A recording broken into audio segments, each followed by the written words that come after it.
Welcome to the Industry 4.0 Club's Fireside Chat.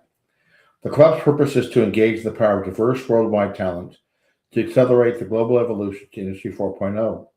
We accomplish this by hosting and supporting respectful, thoughtful, and interdisciplinary open conversations and creating quality content on wide-ranging Industry 4.0 topics to expand the reach of our community. My name is Mike Ungar, and I am the CEO of the Industry 4.0 Club. I have over 40 years of leadership and experience, with most of that being with Michelin in manufacturing. I'm joined today by my co-host, Tim Stuart. Tim is the co-founder of the Industry 4.0 Club as well. Tim, could you introduce yourself further, please? Sure. Tim Stuart. I run a company called Visual Decisions. We've been in the business of collecting information from the shop floor and using that to improve manufacturing operations for 25 years now. Happy to be here today with everybody, and I'm also happy that today we have the pleasure of speaking with Cassandra Turgman, VP of Operations and co-founder at Live Solutions. Cassandra will be presenting at MD&M West in Anaheim, California on February 4th of this year. The title of her presentation is From Hard Hats to High Tech, Women Redefining Manufacturing. Cassandra has a BS in bioengineering from the University of California, Riverside, and over 11 years of experience in the manufacturing industry. She's a Lean Six Sigma Black Belt and Sesame Certified Smart Manufacturing Roadmap Professional. Her mission is to transform manufacturing in the United States through innovative technologies and forward thinking. At Live Solutions, Cassandra spearheads operational excellence and strategic growth initiatives while managing critical projects and teams. Her engineering and leadership experience spans multiple sectors, including pharmaceuticals, food and beverage, consumer electronics, and climate technology. Throughout her career, she has consistently delivered results in quality improvement, process optimization, and waste reduction. So welcome, Cassandra. Thank you for having me. So for those, thanks, Tim. Welcome, Cassandra. So for those listening on LinkedIn, if you've got a question for Cassandra during the time we're together today, please drop it in the comment box and we'll do our best to get to her to respond. So we look forward to the conversation. So just to get us started, Cassandra, you've got a very interesting background. When you were growing up, what motivated you to pursue a degree in bioengineering? It seems that wasn't as prevalent as it is today. Yeah. So I was really interested in biology as a, elementary, middle school student, and going into high school. I just really enjoyed the idea of going into a field that could help people and can really transform the world. And so I thought, biology and engineering sounded interesting. And my brother and CEO of Life Solutions, Anthony, he was a chemical engineer. So he kind of introduced me to, he's my older brother, he introduced me to engineering. And I thought it was a great career opportunity.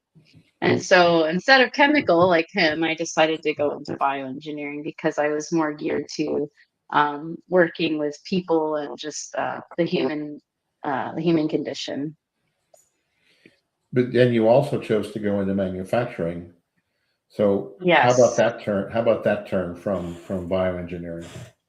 Yeah, it's very interesting because every time I tell people I have a BS in bioengineering, but I'm a manufacturing engineer and I'm in manufacturing, they're like, well, how did that happen? And so it is interesting, but it's less interesting than you might think. So my first job out of school was at a company that was doing medical devices for patients in African countries that needed HIV diagnostics without, any sort of electricity, places out in the field that they just couldn't get access to a doctor, full facility.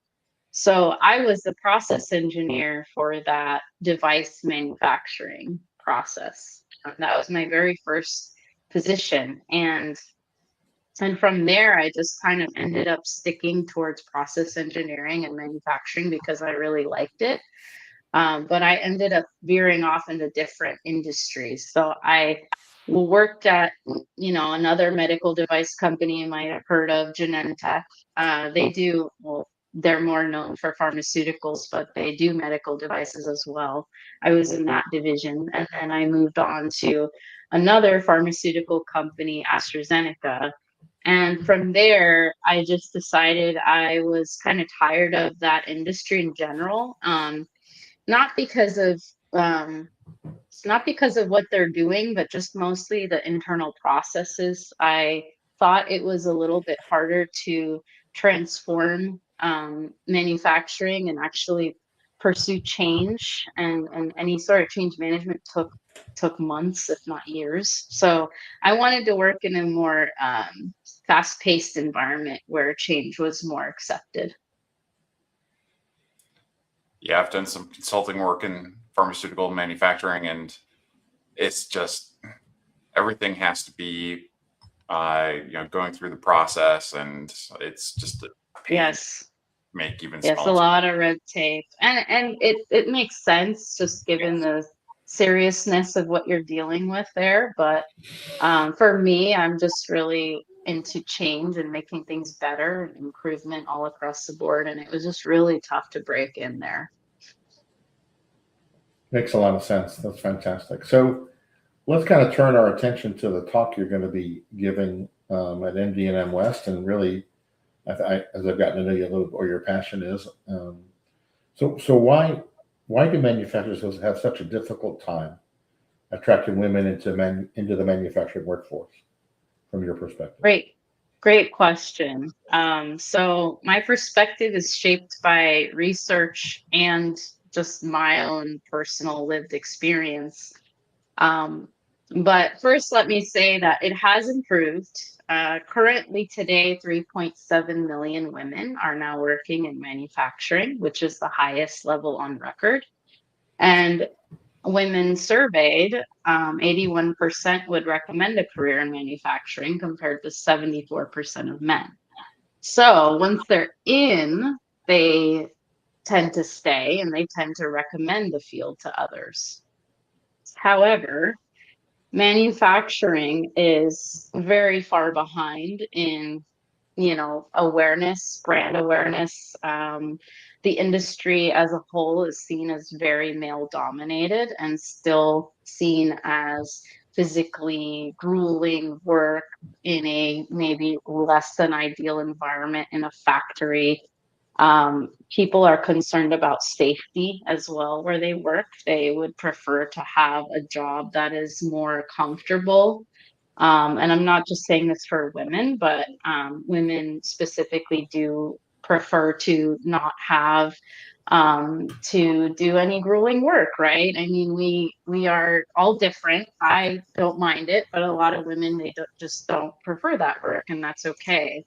Um, the difference, though, between manufacturing now and manufacturing back in, 1960 is that there's more opportunity for women who hold college degrees. So it's not just about physical labor. It's about tech-focused roles for women with STEM degrees, bachelor's and master's. So currently, I think the optics are not currently there with manufacturing. Branding and recruiting people is kind of not focused on in the ways that are more innovative, like tech startups focus on really tackling college campuses, getting people involved in manufacturing, factory tours, things like that. Um, a lot of people don't know that manufacturing is the seventh largest economy in the world, our manufacturing in the United States.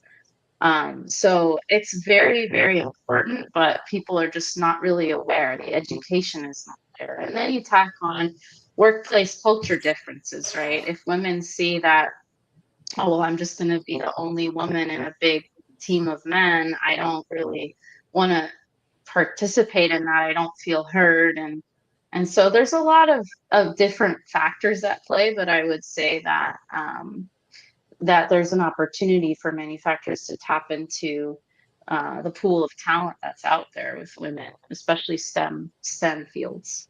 Mhm. Yeah, there's still the perception out there that manufacturing is dark, dirty, and dangerous, right? Yes, exactly. And it's mostly not true these days.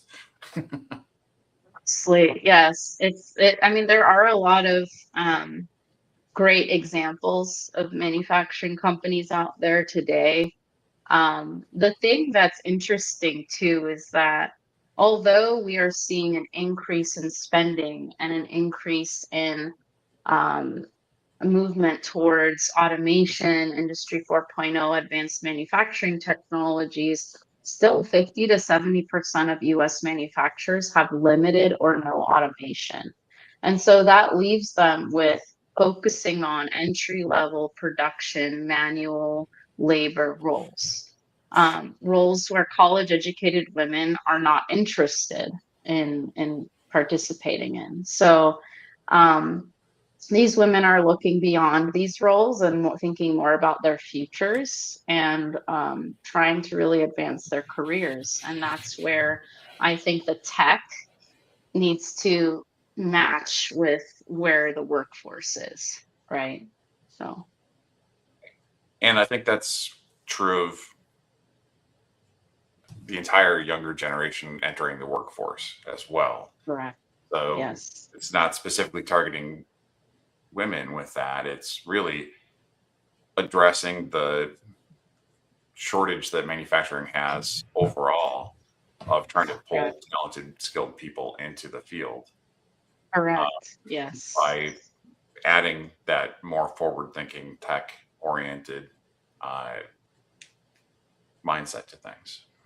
Yes, and the companies that have implemented a lot of those technologies, you'll see a higher, diverse workforce in those companies because it's people from all different backgrounds that are focused on really progressing the company towards those tech focused technologies and innovations and things that can be really transformative in manufacturing rather than just somebody sitting on a line all day for 8 hours a day, putting things into a box or assembling, a widget or something like that. So it's definitely the interest, I think, is just people need to know that there are manufacturing companies out there with those jobs, and in fact there's a like you said, there's a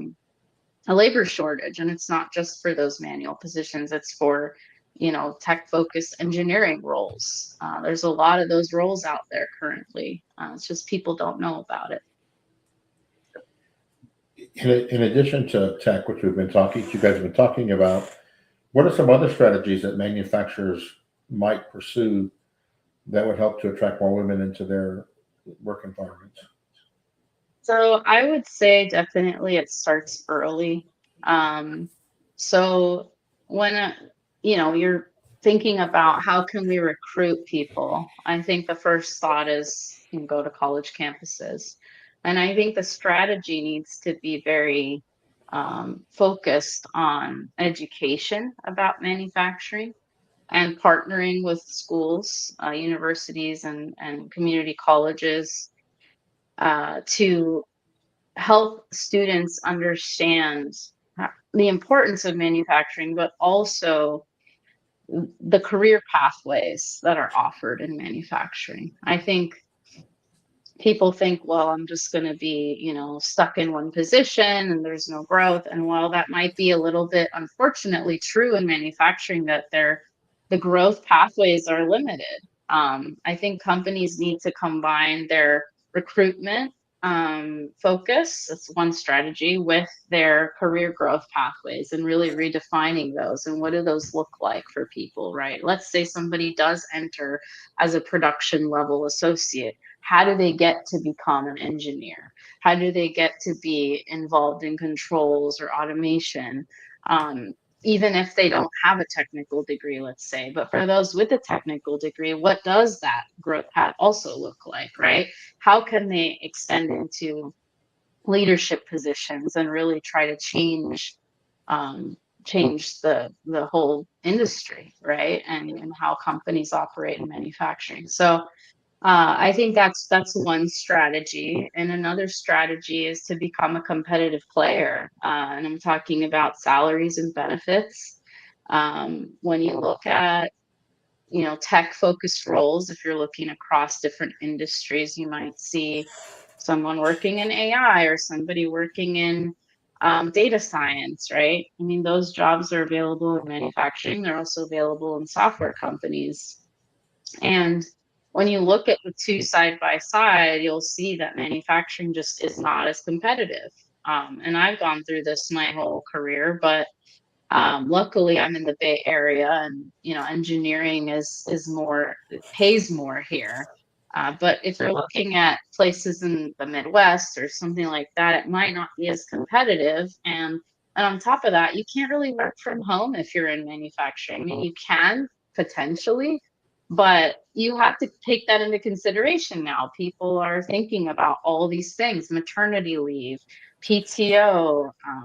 If I'm getting a 25% higher salary at a tech company doing almost the same job, why would I go work in a manufacturing company? So, considering they are such huge players in the US economy, it's really surprising that manufacturing companies aren't willing to pay their employees more. So I think that's a really big thing. Ultimately, that's what people are looking for, right?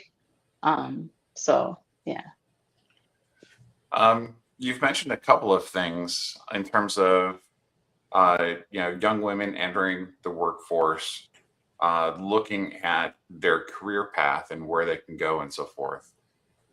How much uh, does it hurt manufacturing that there aren't a lot of women in leadership positions?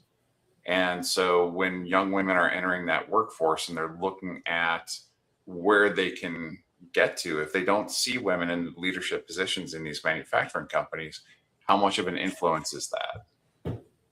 That's a huge influence. I'm really glad you asked that. I have a quote here from Sally Ride on my presentation that says, young girls need to see role models in whatever careers they may choose, just so they can picture themselves doing those jobs someday. You can't be what you can't see. And I think that that is so true, because for me, I didn't see this. Growing up, I didn't see women in any sort of roles like this. And so it really makes a difference. It makes a difference from when you're a little kid, right? And you're seeing, oh, what kind of jobs are there? What do you want to be when you grow up? What 7-year-old girl's like, I want to be a manufacturing engineer. Like very few. So I think it's really important. And you talked about women in leadership. So women account for 29% of all manufacturing roles and 26% of all leadership roles in manufacturing. It's so low. Almost every company I've worked at has been a male boss, and his boss is a male, and his boss is a male, and it just keeps going up, right? And so for me, it was hard to even feel accepted in the industry, just because there weren't more people like me around. So 100% agree with that. And the promotions are definitely important, right? Currently, for every 100 men promoted to manager, just in general for women across the board, not just manufacturing, only 81 are promoted. So only 81 women are promoted. So it's a big gap, right? And this is something that we've heard a lot about. But manufacturing, it is definitely more visible and more of a problem. With that, we hear, not to talk politics, but I mean, we have to go into that a little bit. But we hear today, that there's this sort of this pushback on DE&I, right? And Yeah. the challenge is, in my experience, is you want to make sure that you put somebody in a leadership role who's qualified Right. and accomplished, And so how do you, how do you get that done when there's a smaller pool of people available to do that without those experiences? It's really a challenge. It And I is. think Yeah. nobody wants to be promoted based upon their diversity dimension either, right? No. They want to be promoted based upon their skills. Yep. And so talk about that challenge, that sort of that dilemma that exists today. I mean, it's huge, right? And I'm not one of those people that just harps on, we have to put metrics on, how many women you hire and this and that. It doesn't work that way. You can't just slap a goal on something and be like, hey, we're gonna meet this goal and that means that we've succeeded.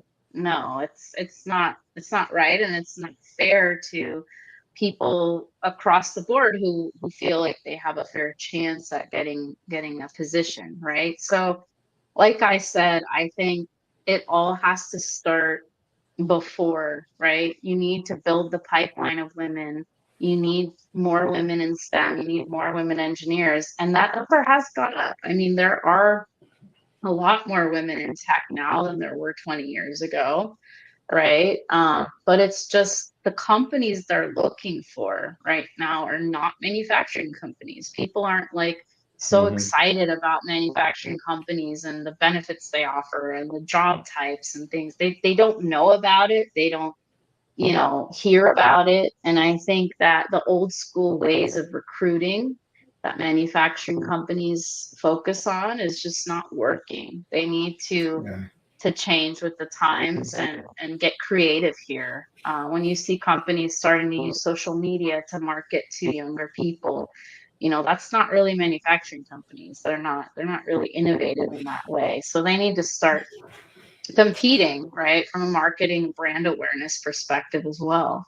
So it Yes. all kind of ties into each other, if you haven't guessed No, already. that's really good. I think that's part of the challenge we face today, and that we, as you alluded to earlier, we've seen it evolve, and it's better than it was, but we're not where we want to be yet. And I don't think it's instant pudding. In other words, like we kind of like we're in this instant gratification society where we expect, okay, it should change Us overnight sometimes. And doesn't work that way. Yeah. no, so I think this intentionality, and there's things you can do. I mean, I know from my experience in manufacturing, we would hold a women's day, if you will, at the plant, and Yep. we would put up we'd put up signs. This is not from an engineering perspective, but for shop floor workers, we'd go to the laundromats, okay, and we put signs up there and say, hey, we've got an open house in a smaller community. Come see the plant, right? Yes, that's great.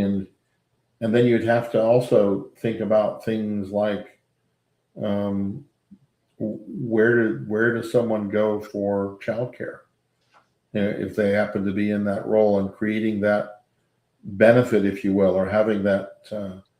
You know, in one case, we built a child care facility next to the plant, Yeah. so it was still independently run, but that you could with hours where you could It's right drop your there. child, come to work, and then pick your child up after work. So there's things you can be real intentional about as a company to Yes. invest in that and make a difference. But I think it's that 100%. intentionality about thinking through how to do that.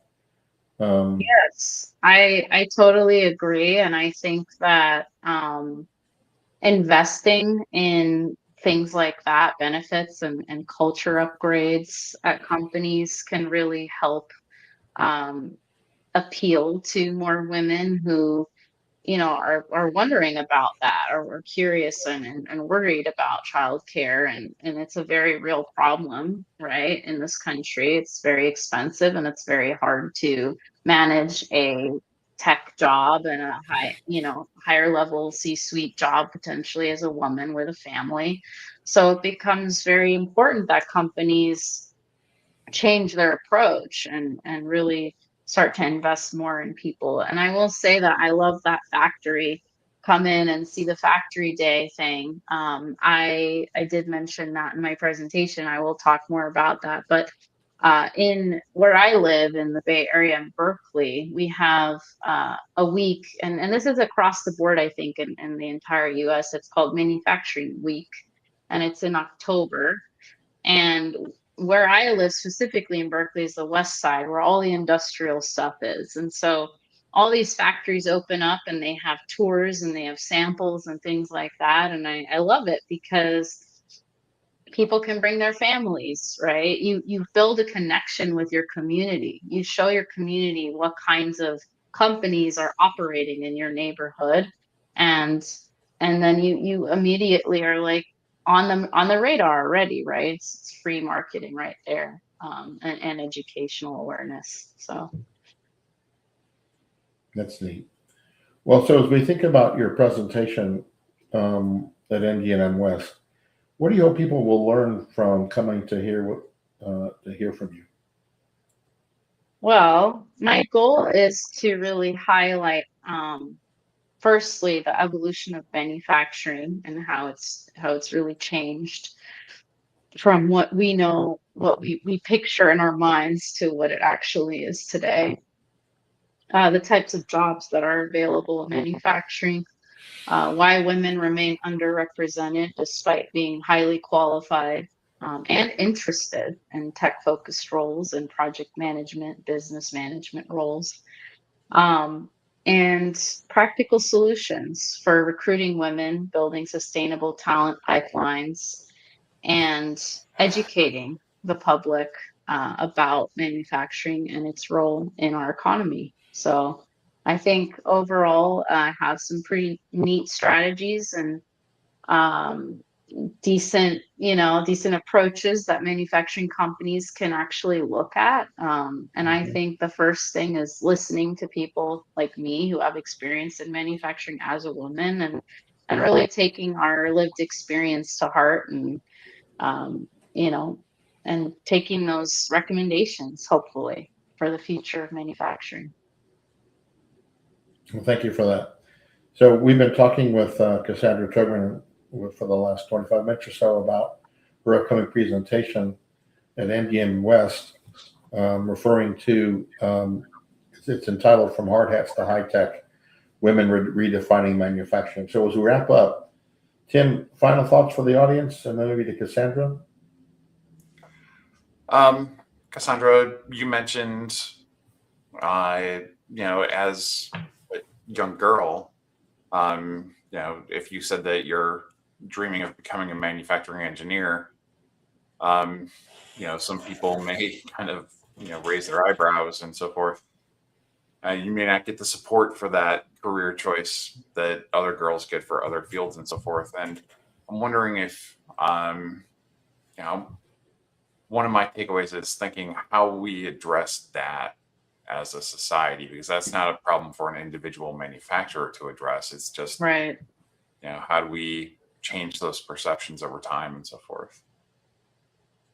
Yeah, I think that it plays a part, like home life and education from when kids are young, right? When I was in school, nobody told me about any of this. Even college, I didn't know anything, right? I just kind of landed in the field. Nowadays, schools are a little bit more, open to involving more curriculum early. But I think that it's a combination, right? And I think families need to also work with their schools and kind of say, hey, well, my daughter brought this up, or I'm curious about this, and how can we incorporate that learning into the school?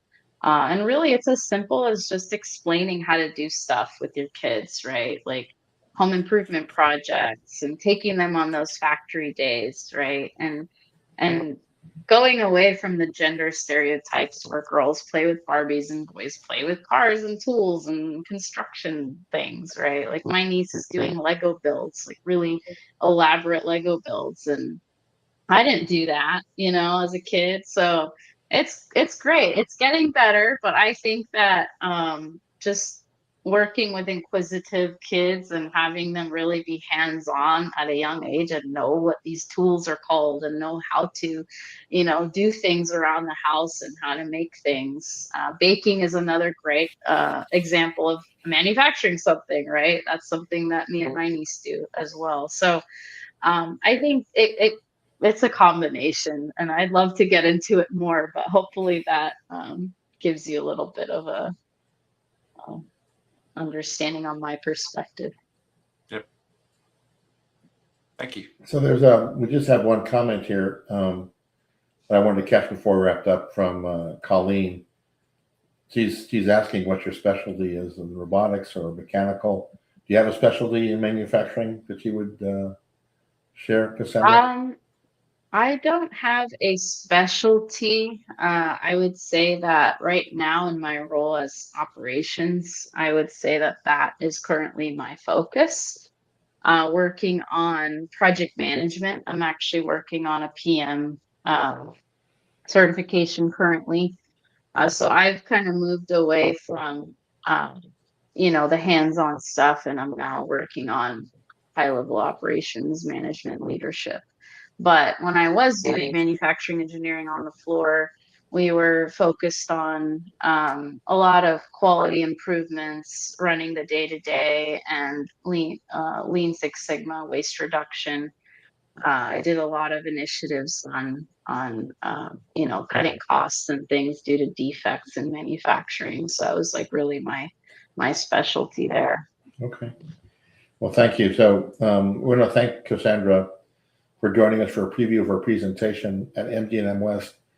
She'll be speaking on February 4th at the Anaheim Convention Center in California. And we hope you're going to decide to join us, Cassandra and the Industry 4.0 Club at MD&M West. And if you haven't already, here's where their website. It's we're only got 4 weeks away from the conference. So we'd love to have you sign up and be part of this great event. So join us at MD&M West. The Industry 4.0 Club would also like to encourage you to take action.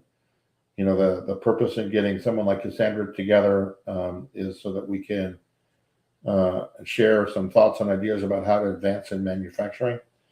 So, read an article, attend a workshop, or encourage your plant or company to do a smart manufacturing roadmap. There's lots of things you can do to advance the deployment of Industry 4.0. We also hold discussions like these routinely.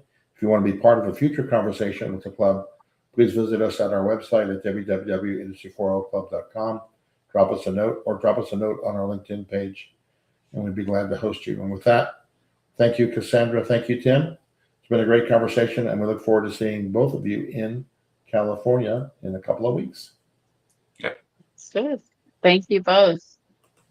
All right. Have a great week. Bye-bye. Bye.